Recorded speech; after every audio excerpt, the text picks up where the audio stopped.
Well, Australia's strict gun laws are regarded the best in the world, the global gold standard. But a new report is warning those laws are at risk, with local gun lobby groups spending just as much per capita on political donations and campaigns as the all-powerful American NRA. There's no denying the influence of the NRA on American politics. The surest way to stop a bad guy with a gun is a good guy with a gun. And today, a report commissioned by Gun Control Australia and Get Up says we should be worried too. The gun lobby in Australia is alive and well. It has deep pockets, wide networks and parliamentary representation across Australia. With local gun lobby groups like the SSAA and CIFA copying the NRA's political strategies and boasting more than 200,000 members. According to the report, since 2011, pro-gun groups have donated $1.7 million to political parties across the divide. Bob Katter's Australian party receiving the most at around $800,000. Most of that money came from Robert Naya, a CIFA director and prominent gun importer who also happens to be Bob Katter's son-in-law. Well, it's a common misconception, but the Shooting Industry Foundation of Australia has never advocated for the watering down of firearms laws. But it's not just clear-cut donations.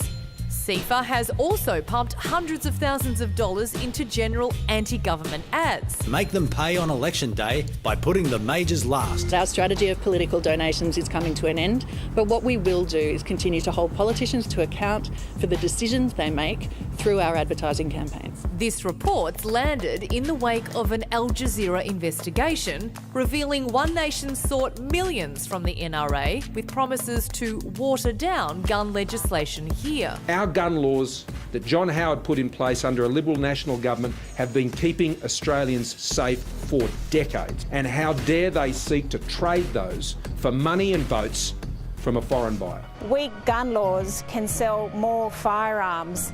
It's a business strategy, and the gun lobby is well aware of this strategy. Rebecca Peters is a gun control advocate who worked with John Howard to form Australia's gun laws after the Port Arthur massacre in 1996, and she joins us now. Rebecca, what do gun lobby groups get when they donate to a political party in Australia? Well, in Australia, their aim is to try to get minor party members elected to the crossbenches in the state parliaments, because they know that the governments in Australia tend to be finely balanced between the major parties, and they hope that by getting those minor parties elected, that they'll be able to negotiate with the major parties. So it's kind of a backdoor avenue to get people in place who will work to water down the gun laws once they're elected. Rebecca, you worked with John Howard and Port Arthur when the gun laws were introduced. We haven't seen a single massacre here in Australia since. We think everything is going really well and it's working, but why should we be so worried? Well, yes, it's the kind of thing that we might have another rude awakening. What's happened in the 23 years since Port Arthur is that the gun laws have begun to be eroded in different states. So the worst is in New South Wales, which is where the Shooters Party has been in power the longest and has had the most impact. So, for example, in New South Wales, you can now apply to have a silencer, which is generally prohibited. Also in New South Wales, they're broadening a loophole to allow a larger number of people to have semi-automatic shotguns. And in New South Wales, Queensland and South Australia, they've abandoned the 28-day waiting period, which is when you buy, say, your second or third or fourth gun. That waiting period is actually crucial to enable the police to check that you are qualified to have the gun. So those are some examples of how the laws are being eroded around the country. Did it surprise you, Rebecca, that the NRA are trying to interfere with Australia's gun laws?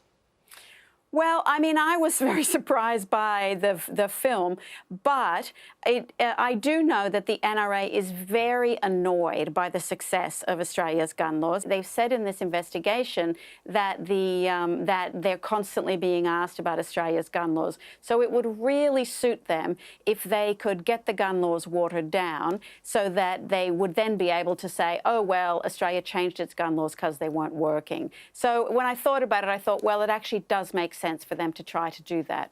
Rebecca, the pro-gun lobby group CIFA has spent considerable money on political campaigns and commercials that don't even mention guns. Instead, they just ask voters to put the major parties last. What are they up to here? Well, that's a tactic that they've actually got also from the NRA, because the NRA knows that most Americans, like most Australians, support strong gun laws. So in both countries, the gun lobby, instead of talking specifically about guns, they just try to get the electorate annoyed and disillusioned with the major parties so that they can get these minor parties elected.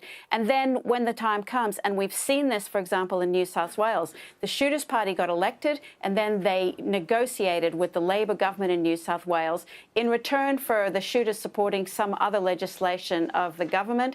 The government agreed to water down the gun laws. So that's the tactic. Rebecca, thanks so much for speaking with us tonight. Thank you.